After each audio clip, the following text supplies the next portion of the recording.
Welcome to another edition of Helping Hands. I'm Vice Mayor Linda Bartz, and I'm here today with my guest, Mary Craig from Council on Aging. Hi, Mary. Good morning. Thank you for having me. It's great to have you. Thanks. So, Council on Aging. I do know something about it because I am on the board, but let's talk about some of the programs that are out there that a lot of people may not know about. I know we service senior citizens, and tell me some of the things that we do. Okay, well, let's start off with we're the lead agency in St. Lucie County providing services for the 60 and over population. And some of those services include homemaking, personal care, respite, adult daycare, Meals on Wheels, companion service, transportation. We have 2 senior centers, so we have a gamut and a myriad of programs and activities that happen.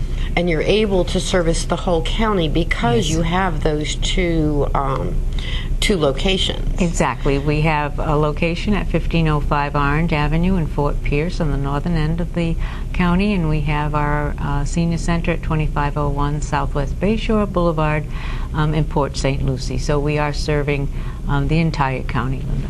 I will tell you that there are a lot of people out here, out in the audience that are unaware of some of the things that you do. And I can tell you that because there was a time when I was taking care of my dad and would have loved to have known about an adult daycare so that I could have gotten a little bit of time off here and there. So how are you funded? Well, we get federal funding, state funding, local funding. We're a United Way agency. We depend a lot on contributions and donations.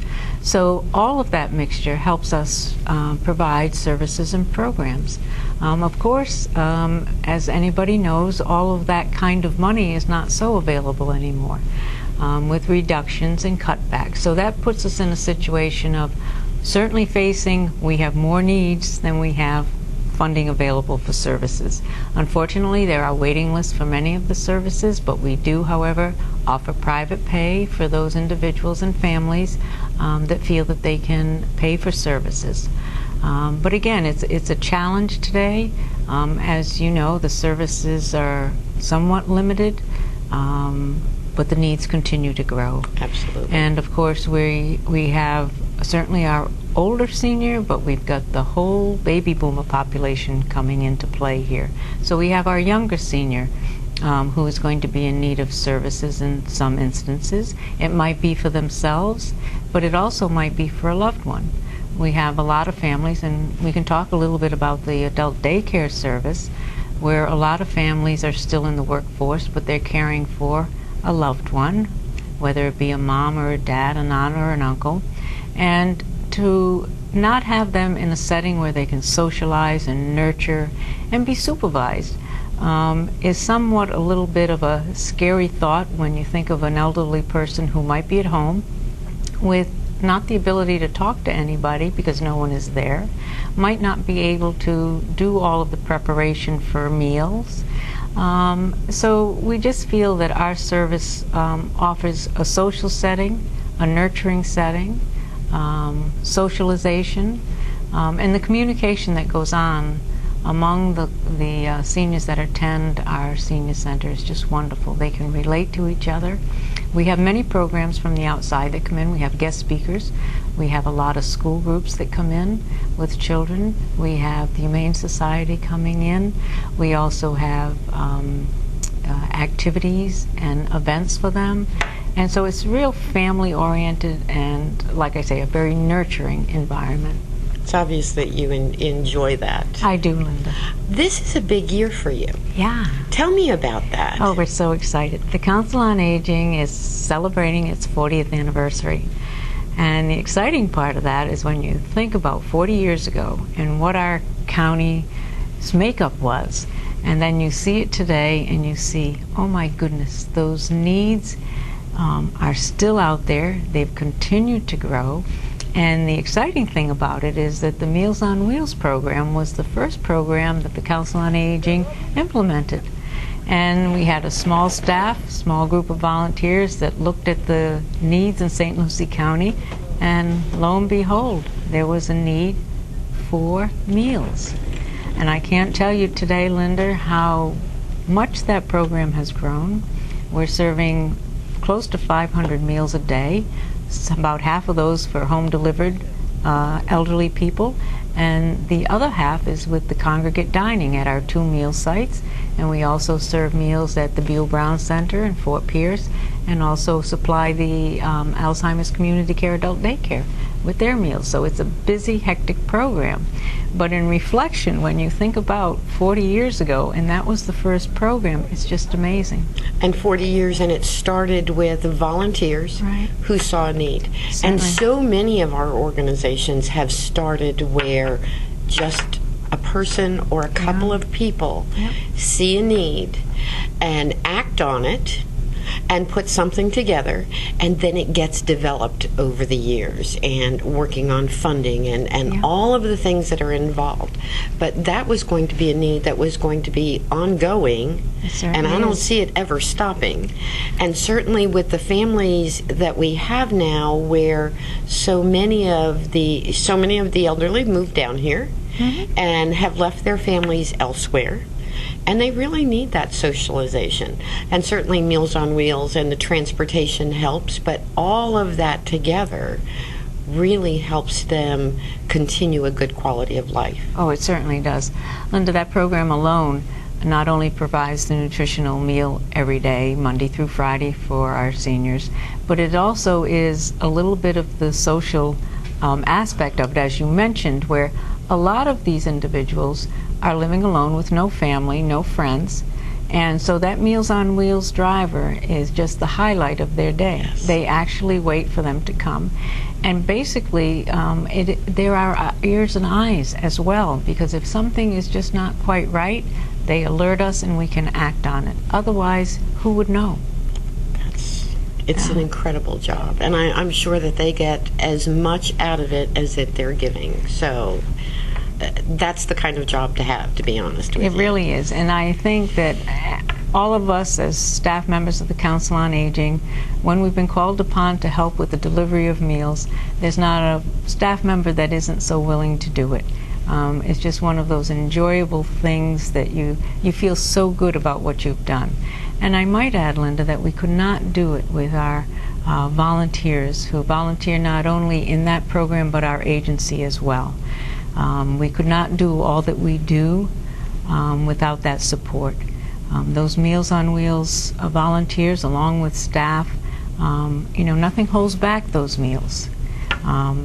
People are depending on that. A lot of folks are not eating any other food except that one meal. And everybody there just has such a commitment and a desire and a motivation to help out in that program. So I can't say enough about that program and the staff and certainly our volunteers that help us. And as I mentioned, we have the congregate dining sites as well. And that's a wonderful aspect of that program, because we have folks that come in from the community. They can participate in activities, have the lunch, socialize, and half of their day really is occupied. And when they go home, they're feeling much better about what they've accomplished today. Their families are probably saying, gosh, we've got other things to talk about. And for those folks that don't have family, they really look forward to getting up every day. And as you mentioned, we supply all of the transportation throughout St. Lucie County. So many of those folks wait for the bus faithfully. We have some that drive, we have some that walk, but those folks are really excited about coming to the senior center every day. And that one program is just so exciting. Well, I know that we talked a little bit about funding, and there's some funding out there, and as we all know, it doesn't matter what company you're with, what organization you're with, things have gotten tight, budgets have been cut. So I also know that there is plans for a fundraiser, because not only do you get the funding, but you have to go outside and fundraise outside.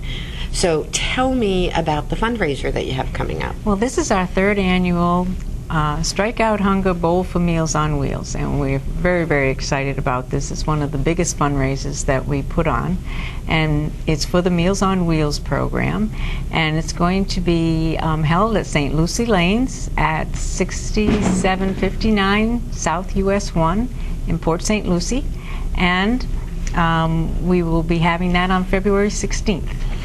And I can call your number, which we'll have out there, so that I can sign up by teams. Sure, we have slots at 3 o'clock and at 5 o'clock, making it easier for folks that have a lot of things to do on a Saturday and then want to end their day with a little bit of exercise and a little bit of fun, knowing that they're supporting the Council on Aging's Meals on Wheels program. So there'll be door prizes, there will be goodie bags, 50-50, and we're just hoping that everybody has a grand time. We're looking for sponsors, and as you mentioned, it's a little difficult as time goes by with funding, and people just don't have the means that they had before. But I have to tell you what a wonderful community we have. We do. We do. Can't say and enough. In times of need, they all come out and they all participate. So hopefully people will see the show and be calling you and setting bowling teams up together, because that's a lot of fun. And a lot of people don't do it on a regular basis. So, Mary, it's been a pleasure having you today. Thank you. I love the enthusiasm that you have. It's obvious that you enjoy what you do. And knowing what you do, I know it's hard not to enjoy it. So I really appreciate you being here. Thank you for having me, Linda.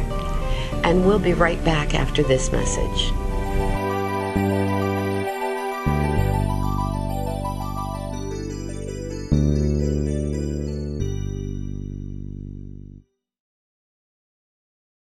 Thanks for staying with us. Joining me now is Christine Epps. Christine is with the Roundtable of St. Lucie County.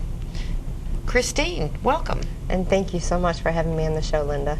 So, I know, because I sit on the Roundtable, but can you tell people out there a little bit about what Roundtable is and what we do? The Roundtable, I've been told, is the best kept secret in St. Lucie County, but really it's the greatest thing that's ever happened to St. Lucie County. The Roundtable is 25 members that are stakeholders, CEOs in our community that meet on a monthly basis to talk about children's issues in St. Lucie County. So their purpose is to make sure that all children succeed, no exceptions. And that is the Kids at Hope mantra. It is. And I know that Kids at Hope is an initiative through the Roundtable, and anybody who has watched our council meetings or been out there knows that's a subject that really excites me, because it's happening all over the city. It's actually all over the county, and it just is such a wonderful way to deal with kids. Let's talk about what Kids at Hope really is. Kids at Hope it's a cultural change model, and it was founded by Rick Miller out of Phoenix, Arizona. And we found it because we were in the middle of doing a gang assessment, and with those results we found out through our kids that there were 3 things they were missing in their lives. They had no caring adult in their life. They had no dreams for the future. Their future was either jail or the grave. And the last thing was they didn't feel a connection at all to their community. So when we were searching nationwide to find something that could come in that place, Kids at Hope fit it perfectly. So really what it is, it's not a program. And we all catch ourselves for saying that. It's a culture. It's working with adults to make sure that every child is connected to a caring adult. It's making sure we know the dreams and goals of every child's future and help them develop them, and then help them achieve those goals for the future by providing opportunities for success. And it's all about surrounding these kids with adults that believe in them. To me, it is very much about back to basics that has been tweaked greatly, and it's about it takes a village. We have Kids at Hope schools here, schools that practice that culture. Tell me a little bit, because it always excites me when I hear the story about our first Kids at Hope School, which was in Fort Pierce, and what those numbers were that changed so drastically, and let us know that we're doing the right thing. Well, as we started in Fort Pierce, we started in a 1 square mile that was actually chosen by the community, and in that square mile were 4 schools, and one of those 4 schools was Garden City Early Learning Academy, which is now a preschool to 2nd grade school. And in the heart of Fort Pierce, where you have probably 85 to 90% free and reduced lunch, so you know the economic level is really low, and that school particularly had issues with children going to the office quite often for referrals or not so good choices. And throughout the first and second year of Kids at Hope, because the culture had changed in that particular school, the referrals dropped from, I believe when we began, 1,000 to then 700 to then 140, and now we're into the double digits. So it was clearly the teachers believing in the children and wanting to redirect them in the classroom and help them readjust by identifying their talents and putting them in their roles and giving them a sense of belonging based on those talents, and redirecting them based on their dreams for the future. And the reality is when you go to that school, you feel the energy. And what I've learned since then is the other Kids at Hope schools that have opened and embraced that culture, you feel that energy with the children as well as the teachers. I mean, this is exciting for them, and they really do feel connected. And so many times in our society, we tend to get so busy that we forget. Mm-hmm. And it's the basics. It's those basics that all children can succeed, no exceptions. And I have to tell you, every so often I'm watching television and I see an interview or I see something go on and I hear them say, "And we have so many kids at risk." And I go, "You should come here. We have Kids at Hope." Mm-hmm. So again, that's really, really exciting to me. And you know, the fact is I don't have any small children anymore, no kids in the school, but it is such a breath of fresh air. It's very easy to embrace. Mm-hmm. And doing that square mile, it's not just the schools, but the community, the stores, the businesses, the neighborhoods that all get involved. And there's so much work involved. I commend you and your staff on everything you've done with that, but it definitely shows. So I thank you for that. Well, thank you. And we thank the City of Port St. Lucie for becoming a Kids at Hope City as well. Well, again, that's easy because the excitement is infectious. But I understand that we're also doing some fundraising. We are. And to me, it's a little unique, but a lot of fun. So you want to talk about that? This idea actually came from our executive committee of the Roundtable, and I didn't even mention Commissioner or Vice Mayor Bartz is also a Roundtable member, and we thank you also for being a member of that board. But their idea was to do a contest amongst each other that whoever raises the most funds would have to kiss a pig at the St. Lucie County Fair. So our wonderful leaders, and I'll name all 7 if I can remember them all, is Sheriff Mascara, Chief John Boldock, Chief Sean Baldwin from the Fort Pierce Police Department, and our Fire Chief, Chief Ron Parrish. Then we have Michael Lannon, our Superintendent of Schools, and 2 commissioners from Fort Pierce? That's right. One from the county? Yes, Commissioner Zadowski and also Commissioner Perona. So some great candidates. I'm hearing some already some competition between them all. Oh yeah, there's a lot of excitement. Mm-hmm. And we have the whole county covered. So that's great. We've got Fort Pierce covered, we've got Port St. Lucie, we've got the county covered. So really, it's a kiss the pig. But how do I go about that? How do I help with that? How do you help with that? Each agency or each member has a jar in their agency, so people can contribute. The the money there. And also you can contribute online on our website, and I believe that'll be listed during the show or after the show. Great. And you can also come out to the St. Lucie County Fair. We'll be out there February 22nd, 23rd, and 24th is the day at 5 o'clock when the candidate will actually kiss the pig. So it's actually, which I think is a little backwards, it's actually the person who raises the most money, right, not the least amount of money. Right. So if I want to see a certain individual kiss a pig, I need to donate on his behalf. Right. And I know that there is a tight competition going at the Roundtable. And, you know, if there is a member that is missing, everybody is donating to him at that particular time. So it's been a lot of fun.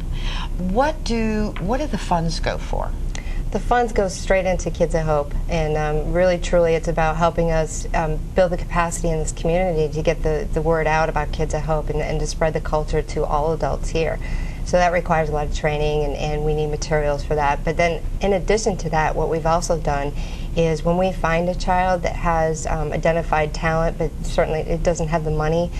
For example, we had a young man that wanted a trumpet, and his dream was to play a trumpet, and so we helped find the funds to also get this young man a trumpet, who is now playing, I believe, for the Avenue D Boys Choir. So it's just fantastic, some of the things we've been able to pull off, too, by having this initiative in St. Lucie County. A lot of that is getting in touch with and knowing the children so we know their desires and their dreams and their hopes, and having that caring adult out there that says, hey, I have an avenue to help this child. It may not be them directly, but they know someone, or they know the organization and can call and say, hey, we've got this need. Right. So we're Kids at Hope County. I'm real proud of that. There must be dozens and dozens and dozens of Kids at Hope Counties. No. No, we're actually the Kids of Hope, first Kids of Hope community in the nation. So because both of our cities signed a resolution, and so our county did also, we all became a Kids of Hope community. And we're now known across the nation, and we have different states across the nation, and even Canada, calling us to see how they can become a Kids of Hope community. You know, again, there was an initiative some years back of It Takes a Village, and how we all needed to come together to take care of our children. And your child is my responsibility, as my child would be your responsibility. Things would be so much better if we would really take that to heart. And what I like about this is that this has not been this is a culture. So it is not a program or an initiative that started up, got a lot of excitement, and just dropped off. Yeah. And now you're in the high school. We are in the first Kids of Hope High School in the state of Florida, but also the second in the nation, Westwood High School. And we also have Kids of Hope schools in Port St. Lucie. We have Windmill Point and Oak Hammock, and we just did a tour of Oak Hammock just recently with a group of community leaders, and what an amazing experience. I mean, they've been doing this for 3 years now, and you can see it, feel it, experience it, and I encourage anybody from the community that wants to actually feel Kids at Hope to go into that school. Well, and then I've got another question for you. If I am in the community, a resident, and I know about Windmill Point because that was our first square mile, and I want to know more so that I am better able to embrace the culture and work with the children. How do I find out? Is there a training for that? Absolutely. And probably the best way to do it, because we have the schedule of the ongoing trainings, is to call our office. And that'll be posted too on the television show. But we have multiple trainings going on in the community for people who are interested. And we also have a multitude of opportunities to get involved with the kids as well. Absolutely. I mean, this is not the only fundraiser we've done. No. It's an exciting one, and it's a little different. It is. But I would hope that so many people are going to come out to the fair anyway. That's such a big to-do in this county that they will definitely stop by our area and choose who they want to kiss a pig. I mean, we certainly have an array of people. Absolutely. And I think that's going to be great. Christine, I want to tell you thank you very much for being here. It's my pleasure. You know how I feel about Kids at Hope, so it's very easy to talk about this and get excited about it. I really appreciate you coming out here today. And I just want to thank you for being such a strong advocate for children and helping us start our first square mile in Port St. Lucie as well. It was great having you as a champion. My pleasure, my pleasure. And we'll be right back after this message.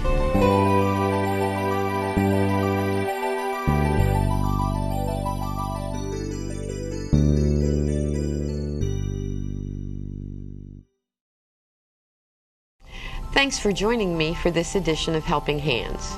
I'd like to thank my guests from the Council on Aging of St. Lucie, Mary Craig. If not for their invaluable service of Meals on Wheels, many people would go without food. I must also thank Christine Epps with Roundtable of St. Lucie County.